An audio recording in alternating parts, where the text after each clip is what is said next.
Estamos de regreso. Gracias por continuar con nosotros. Hay más información. La moneda rusa se desploma a mínimos históricos ante las sanciones de Occidente. El rublo ruso se hunde tras el endurecimiento de las sanciones. La moneda se desploma casi un 30% y alcanza su mínimo histórico de 119 por dólar. Los inversores acudieron masivamente a las divisas refugio como el dólar y el yen, después de que el presidente ruso Vladimir Putin pusiera en alerta máxima a las Fuerzas Armadas nucleares el domingo. Occidente ha redoblado su guerra financiera contra Putin, aunque el alcance de las medidas podría haberse mitigado por la alianza con China y las criptomonedas. Las sanciones apuntan al Banco Central ruso, que ha intervenido para apuntalar el valor del rublo tras el inicio de la invasión de Ucrania. Además, por primera vez los bancos rusos han sido excluidos del sistema de pagos internacionales SWIFT. Los principales bancos rusos, como el Sberbank y el VTB Bank, han asegurado a sus clientes que podrán acceder a sus depósitos en rublos y realizar cambios en monedas extranjeras como dólares y euros. Para abordar esta situación, saludamos con muchísimo gusto a nuestro colaborador Carlos Ramírez Pau. Carlos, pues muchas cosas han ocurrido durante este fin de semana. El rublo cae, aumenta el precio del gas, del combustible, qué pasa con los granos. Y además hay que decir que varios bancos rusos han sido desconectados, algunos parcialmente del sistema SWIFT. Adelante. Mira, más que nada hay que entender que efectivamente estamos dentro de una esfera propagandística incesante y que por lo tanto tenemos que filtrar todas las notas y confesarle que podríamos errar, puesto que en este momento es importantísimo mantener un escepticismo frente a las fuentes de información, ya sea las que provienen de China, Rusia o las que provienen de la Unión Europea o de Estados Unidos, puesto que básicamente esta guerra que se localiza desde el punto de vista militar en Ucrania tiene alcances globales en cuanto a lo que se refiere a medios de comunicación. Es solo cosa de escuchar a Ursula von der Leyen básicamente prohibiendo la entrada de RT a los canales europeos. En otras palabras, estamos involucrados en una guerra mediática global. Por lo tanto, hay un riesgo de equivocarse en lo que se está diciendo. Mira, antes que nada hay que ver el gráfico del rublo en este momento. Tenemos una situación en donde efectivamente se disparó hasta 110 rublos para bajar a 95.46 en este momento.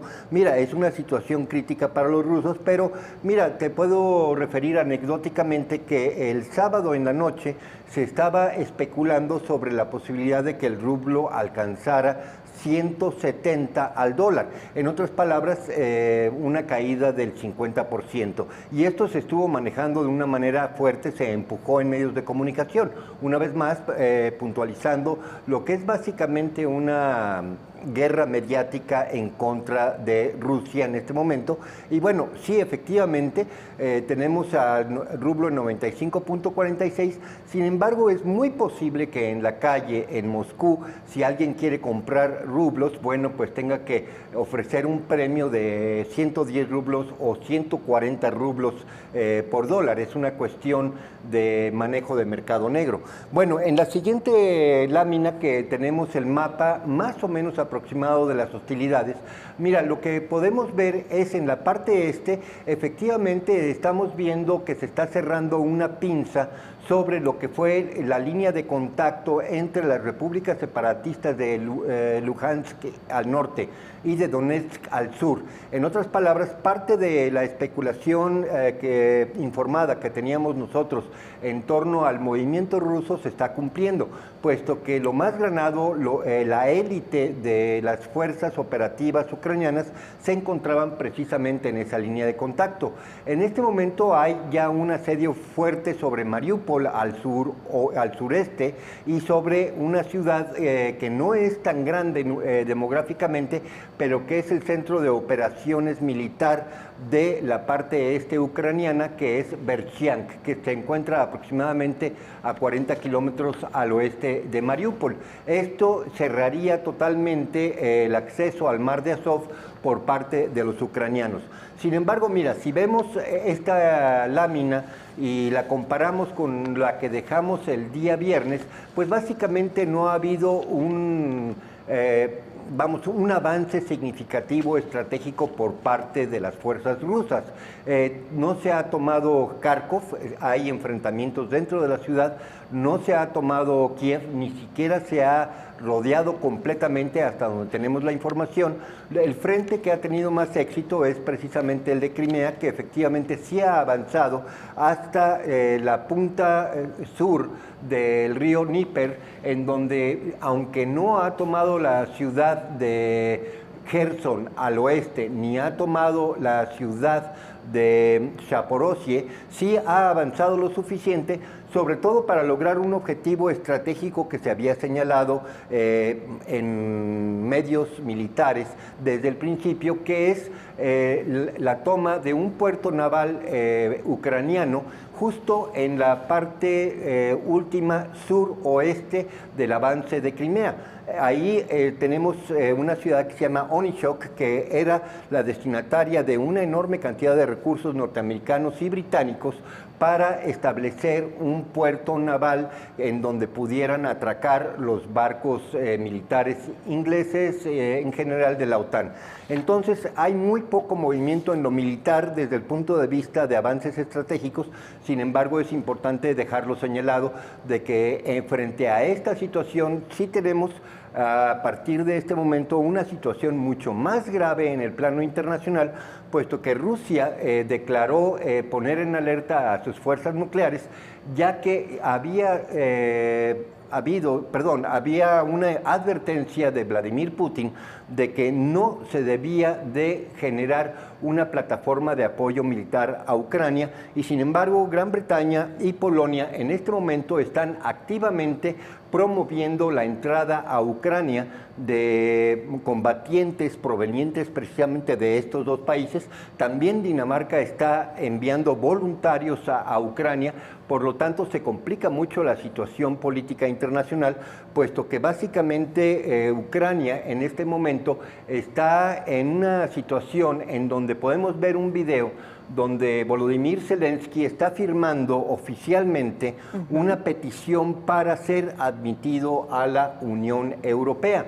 Este acto formal, al mismo tiempo que se están sosteniendo pláticas de negociaciones entre los rusos y los ucranianos, pues básicamente acelera un proceso en donde Ursula von der Leyen entra a primer plano, puesto que con una petición formal por parte de Zelensky de ser admitido a la Unión Europea, si Ursula von der Leyen consigue suficientes votos en el Parlamento Europeo para empujar esta admisión, pues básicamente hay que entender que, aunque no es la OTAN, un conflicto con Ucrania que estuviese dentro del seno de la Unión Europea, básicamente sería el poner a la Unión Europea en pie de guerra con Ucrania. Obviamente esta es una lógica de escalamiento brutal, en donde efectivamente el movimiento de Vladimir Putin se entiende, puesto que, en otras palabras, lo que estamos encontrando en este momento es una lógica de escalamiento hasta las últimas consecuencias, sobre todo por parte de los países del Báltico y Polonia. Estamos hablando de los tres países, Latvia, Estonia y Lituania, más Polonia, que en este momento están empujando fuerte dentro del Parlamento Europeo el acceso de Ucrania a la Unión Europea.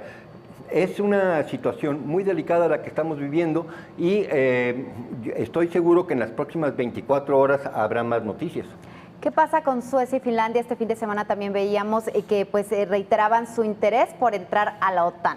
Es una situación también muy delicada. Hay que recordar que la relación entre Finlandia y Rusia, centenaria, siempre ha sido tensa, pero de neutralidad en términos generales, con una excepción cuando Joseph Stalin, antes de la Segunda Guerra Mundial, quiso invadir a través del estrecho de Karelia y fue derrotado contundentemente por los finlandeses hace ya, antes de la Segunda Guerra Mundial.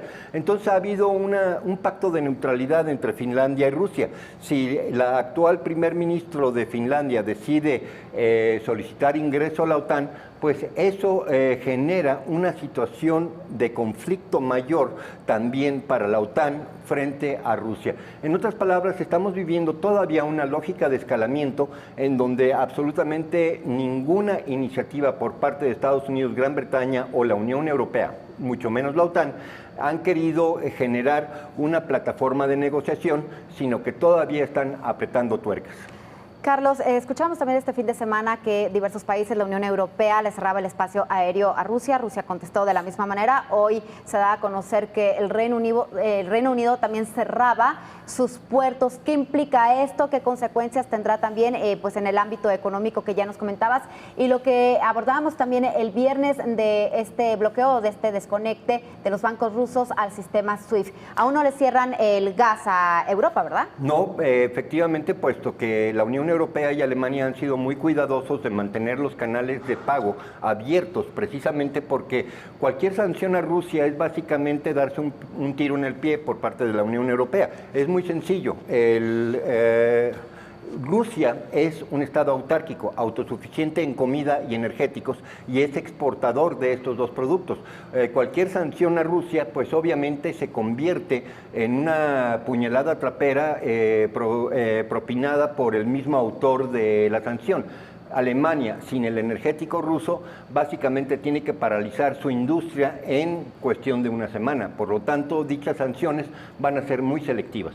Muchísimas gracias, Carlos. Los ojos del mundo puestos en este conflicto entre Rusia y Ucrania que va en escalada.